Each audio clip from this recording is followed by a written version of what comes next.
দীর্ঘ 6 মাস গ্রামে কাটানোর পর মুম্বাইয়ে ফেরার পালা। তো মনটা একটু খারাপ লাগছিল, তো তারপরও যেতে হবে, তো মন খারাপ করে তো কোনো লাভই নেই। আর এদিকে দেখো সবাই কিন্তু আমাকে বিদায় দেওয়ার জন্য রাস্তার ধারে দাঁড়িয়ে আছে। সবচেয়ে মজার ব্যাপার হচ্ছে ভিডিওটি হচ্ছে কলকাতা টু মুম্বাইয়ের জার্নি ভিডিও।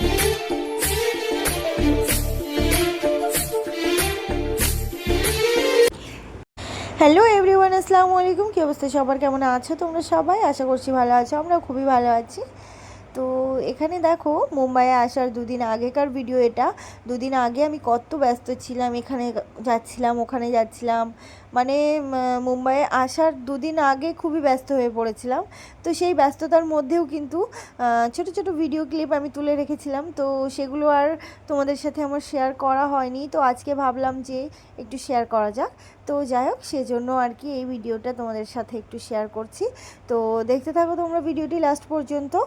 আর এই রাস্তাটা কি তোমরা কেউ চিনতে পারছো? যদি কেউ চিনে থাকো তাহলে একটু অবশ্যই আমাকে কমেন্ট করে জানাবে। আর এই রাস্তাটা কিন্তু অসম্ভব সুন্দরভাবে সাজানো গোছানো থাকে, আমার তো খুবই ভালো লাগে। আমি যখনই মানে বাপের বাড়িতে যাই কিংবা আসি, এখানে একটু আমি দাঁড়াবই। আমরা দুজনেই, আমি আমার বর দুজনেই এই রাস্তাটা খুবই পছন্দ করি। তো সেই জন্য আর কি জিজ্ঞাসা করছি, তোমরা যদি কেউ চিনে থাকো অবশ্যই আমাকে কমেন্ট করে জানাবে। আর এখানে আমার ভাই আমাকে নিতে এসেছিলো, কারণ বরমশাই আগেই মুম্বাইতে চলে গেছিলো, আর লাস্টে আমি আর আমার একটা দেওর এসেছিলাম। তো যাই হোক, এখানে আসার পর অনেক কিছু প্ল্যানিং হওয়ার পরে লাস্টে ডান হলো যে মনার কান ফোটাবো। আর মনার কান ফোটানোর জন্য চলে আসলাম আমি হাবড়াতে। পার্লারটা হচ্ছে সুদ নাসুস family beauty parlour and salon. এই স্যালনে তোমরা কে কে সার্ভিস নিয়েছো আর কে কে এসেছো আর কে কে আসতে চাও অবশ্যই জানাবে। আর কেউ যদি অ্যাড্রেসটা নিতে চাও সেটাও কিন্তু আমাকে জানাবে, আমি জানিয়ে দেবো। আর এখানকার সার্ভিস কিন্তু আমার কাছে তো খুবই পার্সোনালি ভালো লেগেছে। তো যে যে এখানে সার্ভিস নিয়েছো তাদের কেমন লেগেছে অবশ্যই কিন্তু আমাকে কমেন্ট করে জানাবে। আর এখানে দেখো আমরা একটু ওয়েট করছি, কারণ যিনি কান ফোটাবে তিনি একটু ওদিকে ব্যস্ত আছে, তো সেই জন্য আমরা একটু ওয়েট করছিলাম। তো তারপর এখানে কানের মাপ নিয়ে নিচ্ছিল, এটা হচ্ছে আমার দিদির মেয়ে। তো ফার্স্টে বড় মেয়েটার কান ফোটাবে, তারপর ছোটোটা। তখন বড়টা আর বলবে যে আমি কান ফোটাবো না, তো সেই জন্য আগে বড়টার কান ফুটিয়ে নিচ্ছে, তারপর ছোটোটার ফোটাবে। তো দেখো এখানে মাপ নিচ্ছিল। আর মিমির দেখো মুখের চোখের মানে একটা ভয় কাজ করছে ওর। তারপর দেখো ওর মনটা কত খারাপ, ওর কানটা ফোটাচ্ছে। তো তারপর হালকা একটু পেন হয়েছিল, বেশি হয়নি। আর ওকে জিজ্ঞাসা করা হচ্ছিল লেগেছে, আর ও মাথা নাড়ছে, মানে লাগেনি ওর। তারপর হচ্ছে এনার পালা, দেখা যাক ইনি কেমন রিয়াকশান দেয়। চলো দেখতে থাকো। তো দেখো এখানে ফার্স্টে সুন্দর মতো মাপ নিয়ে নিচ্ছে, তারপর হচ্ছে মনাকে ওরা একটু রাগাচ্ছে ও পিছন দিক থেকে সবাই। তারপর কানের মধ্যে একটু জেল দিয়ে দিল। তারপর 3, 2, 1 ওয়াও।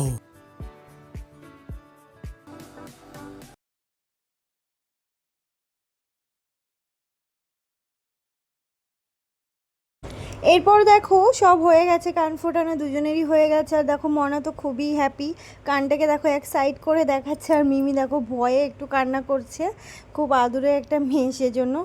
আর মিমির মা মানে আমার দিদি মনাকে জিজ্ঞাসা করছে, মনা তোমার কি কান্না করছে, তোমার কি কানে ব্যথা করছে? মনা বলছে না না, একদমই না, ওর তো কোনো ব্যাপারই না। দেখো এখানে হাবড়াতে নতুন বাজার কলকাতা ওপেনিং হয়েছে।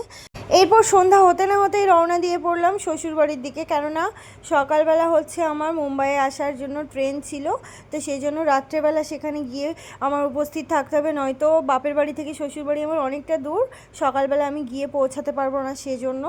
আর দেখো দিনের বেলা যে ভিউটা ছিল সেই ভিউটা সেম রাত্রেবেলা, ওই ভিউটা দেখো কত সুন্দর লাগছে, সেম ওই রাস্তাটা কিন্তু আমার তো খুবই ভালো লাগে, রাতে দিনে দু টাইমই খুবই ভালো লাগে।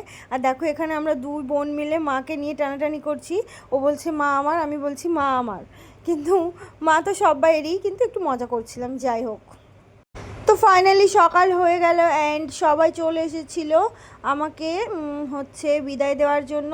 এখানে আমার নানাও বসেছিল, আর এখানে দেখো মনার কান ফোটানোর পরে প্রচুর পরিমাণে জ্বর এসেছিলো, তো সেই জন্য আমার মামিমা মনার মাথায় একটু পানি দিয়ে দিচ্ছে। আর এটা হচ্ছে আমার মেজো মামি, এটা হচ্ছে মামার মেয়ে, এই দুটো, আর এটা হচ্ছে নানা। আর যাই হোক দেখো আমাকে হাওড়াতে তুলে দেওয়ার জন্য আমার মামিমা আর হচ্ছে আমার বড় বোন গেছিলো আমার সাথে। আর এখানে আমরা একটু দাঁড়িয়েছি চা খাওয়ার জন্য, একটু নাস্তা করার জন্য সন্ধ্যাবেলার দিকে। নাস্তা করা শেষে আবারও রওনা দিলাম হচ্ছে হাওড়া স্টেশনের উদ্দেশ্যে, কেননা একটু লেট হয়ে গেলে ট্রেনটা মিস হয়ে যাবে, আর একটা ট্রেন মিস হয়ে গেলে আর কিন্তু আমি মুম্বাইয়ে যেতে পারবো না, কিংবা মুম্বাইয়ে আর আসতে পারতাম না। তো সেই জন্য তাড়াতাড়ি করে আমরা স্টেশনের দিকে রওনা দিচ্ছিলাম। আর দেখো আমাদের কলকাতাটা কত সুন্দর লাগছে দেখতে। তো আমি যতটা পেরেছি ক্যামেরাবন্দি করেছি তোমাদের সাথে শেয়ার করার জন্য। ওই মুহূর্তে সিচুয়েশন ছিল না, কারণ মনার খুবই শরীরটা খারাপ ছিল, কান ফোটানোর জন্য ওর জ্বর ছিল। তো তারপরেও আমি চেষ্টা করেছি তোমাদের সাথে শেয়ার করার জন্য, কিছু কিছু ভিডিও ক্লিপ তুলে নেওয়ার জন্য। তো দেখো আমাদের কলকাতাটা সূর্যের আলো কাটিয়ে রাতের আলোকসজ্জায় সজ্জিত হয়েছে আমাদের কলকাতা। সত্যিই অসম্ভব সুন্দর লাগছে কলকাতাটা দেখতে। আর এখন যে আমি এই এডিটিংটা করছি, তো এখনই মনে হচ্ছে যেন আমি কলকাতাতে বসে আছি। সত্যিই অসম্ভব সুন্দর আমাদের কলকাতা। আমাদের কলকাতার সাথে কোনো শহরের তুলনাই হয় না, একদমই না। তো যাই হোক, কলকাতা কিংবা শহরের কাছে আমি খুবই ইমোশন। আমার শহর খুবই ভালো লাগে, গ্রামের থেকে আমি শহরটাকে বেশি পছন্দ করি। কেন জানি না, আমার ভিতর থেকে আমার শহরের প্রতি একটা মায়া, একটা ভালোবাসা চলে আসে, কেন জানি না আমি সেটা, কিন্তু শহরের প্রতি আমার একটা আলাদাই মায়া আছে। অলওয়েজ আমার শহর বেশি ভালো লাগে।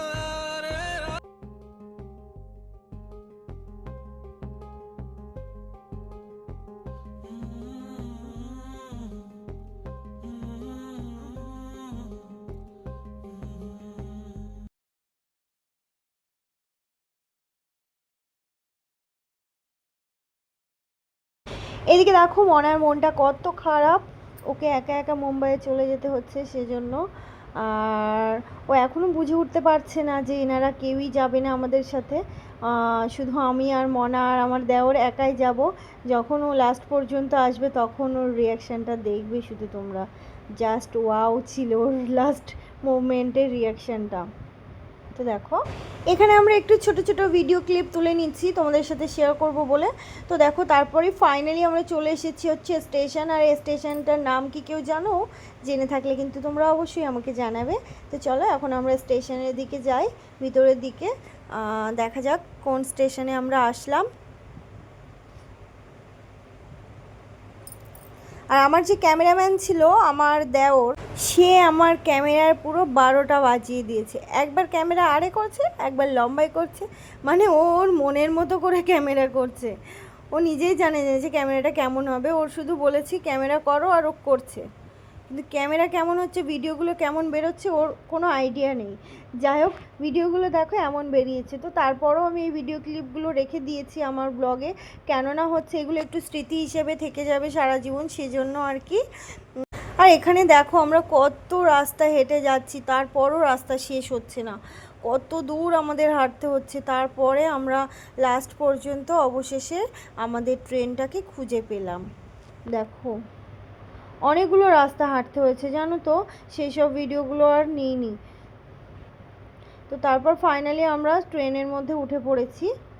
এখন দেখো এখানে চলে আসলাম, এসে এবারে বসে পড়লাম। আর আমার বোন দেখো এখানে মনার জন্য প্যাম্পাসগুলো সব সেটিং করছে, জামা কাপড়গুলো পরিয়ে দিচ্ছে, মানে ওর টেক কেয়ার ও খুব ভালো পারে। আমি অতটা পারি না ও যতটা বেবি টেক কেয়ার করতে পারে। যাই হোক ও পুরো সব সেটিং করে দিচ্ছে। আর আমার লাগেজগুলো ওই গুছিয়ে দিয়েছিল, আমি জানি না কোন জিনিস কোথায় আছে। আর ওকে একটু একটু করে ফোন করে জিজ্ঞাসা করছিলাম কোন জিনিসটা কোথায় আছে। আর এখানে এনারা দুজনে মিলে আমাকে অ্যাডভাইস দিচ্ছিল, এটা এমন করবি, ওটা অমন করবি, এরকম করে খাওয়াবি। আর এদিকে দেখো ওর বড় আব্বার ভাবটা দেখো, ও সারা জীবন পাগলামি গেল না। যাই হোক আমাদের ট্রেনটা ছেড়ে দিয়েছে, মনা খুবই কান্না করছিল। তো তারপর তারপরের দিনকার সকালবেলার ভিডিও সেটা। আর সকালবেলা দেখো মনা এখানে বসে বসে, ওর একটু জ্বর কমেছে, বসে বসে চিপস খাচ্ছে। আর দেখো বাইরের ভিউটা অসম্ভব সুন্দর লাগছে। আর আমার তো খুবই ভালো লাগছে, কারণ অনেক দিন পর আমি বরের কাছে যাব, কিংবা আমার তো খুবই ভালো লাগছিল। তো যাই হোক, তো ঠ্যাং লম্বা করে বসে আছে। এদিকে দেখো মনা দুষ্টামি করছিল বলে ওর কাছে আমি লিপস্টিক বার করে দিয়েছি, ও লিপস্টিক পরছে। আর এই লিপস্টিকটাও ও না ভেঙে দিয়েছিল, জানো তো। আর এই লিপস্টিকটা আমার খুব পছন্দের একটা লিপস্টিক ছিল, বাট ও ভেঙে দিয়েছিল। তো কী করবো, ওকে থামানোর জন্য তো আমার এই কাজগুলো করতে হবে, ও তো কথাই শুনবে না, তো সেজন্য আর কি। তো তারপর আমার এই নাবার পালা, নাবার কিছুক্ষণ আগের মুহূর্ত এটা।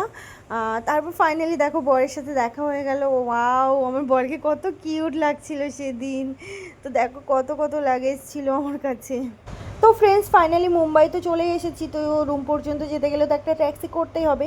তো সেই জন্য ট্যাক্সিওয়ালার সাথে কথা টথা বলে ট্যাক্সি নিয়ে নিলাম। আর এটা হচ্ছে ভোরের বেলার ভিউ, জাস্ট ওয়াও লাগছিল। আর সবচেয়ে বড় কথা হচ্ছে Akipur to Habra to Kolkata to Mumbai to নিজের রুম, অতটাও কিন্তু সহজ ছিল না আমার জার্নিটা। বাট ভিডিওর মাধ্যমে যেটা দেখছো, দেখে মনে হচ্ছে খুবই একটা ইজি ব্যাপার, বাট অতটাও কিন্তু ইজি ছিল না ফ্রেন্ডস।